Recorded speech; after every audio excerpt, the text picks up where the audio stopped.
ఆకాశం అంత పెద్ద సముద్రం, మధ్యలో ఒక శిఖరం. ఆ శిఖరం పైన వెలుగుతున్న నక్షత్రాలు. దూరంగా ఒడ్డున ఒక కుర్రాడు కూర్చున్నాడు.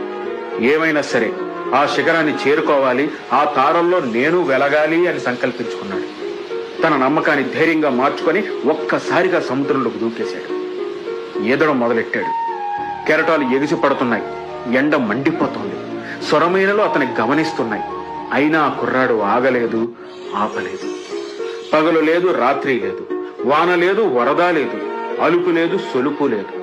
అతడికి కనబడింది ఒక్కటే, ఆ శిఖరం. ఊపిరి బిగిసిపోయింది, గుండె బరువెక్కింది, ఒళ్ళు గొల్లయింది. కాని వెనక్కి తగ్గలేదు. తన కాళ్ళ అలజడితో, తన రెక్కల చప్పుడుతో సముద్రమే పక్కకు తప్పుకుంది. తను పట్టుదలతో ప్రాణాన్ని పణంగా పెట్టి ఆ కుర్రాడు ఆ శిఖరాన్ని చేరుకున్నాడు. ఇంద్రసేనుడిలా సింహాసనాన్ని అధిరోహించాడు. ఒక గొప్ప మెగా నక్షత్రంగా మారాడు. అక్కడితో అతడు ఆగలేదు. ఆ శిఖరం పైనుంచి కిందకు చూశాడు. ఇంకా ఎంతో మంది తనలాగే ఆ శిఖరాన్ని చేరాలని తపన పడుతూ సముద్రంలో ఈదడానికి కష్టపడుతున్నారు అని గమనించాడు. వెంటనే సముద్రంలోకి దూకి మళ్లీ ఎదురీత మొదలుపెట్టాడు.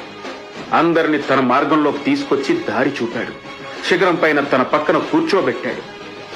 ఇదంతా చూసిన నేను ఆశ్చర్యంతో అతన్ని అడిగినప్పుడు అతడు చెప్పిన మాట నేను ఇప్పటికీ మర్చిపోలేదు. నేను నా నమ్మకాన్ని ధైర్యంగా మార్చి ఈదాను. ఇప్పుడు నా ధైర్యాన్ని నమ్మకంగా మార్చి వాళ్ళకి ఇవ్వాలి అనుకున్నాను, ఇచ్చాను అని అన్నాడు. ఆ కుర్రాడి పేరు కొనిదెల శివశంకర వరప్రసాద్. ఈ రోజు ఆయనను అందరూ మెగాస్టార్ చిరంజీవి అంటున్నారు. ఆ చిరంజీవి కథని దగ్గరగా చూసిన నేను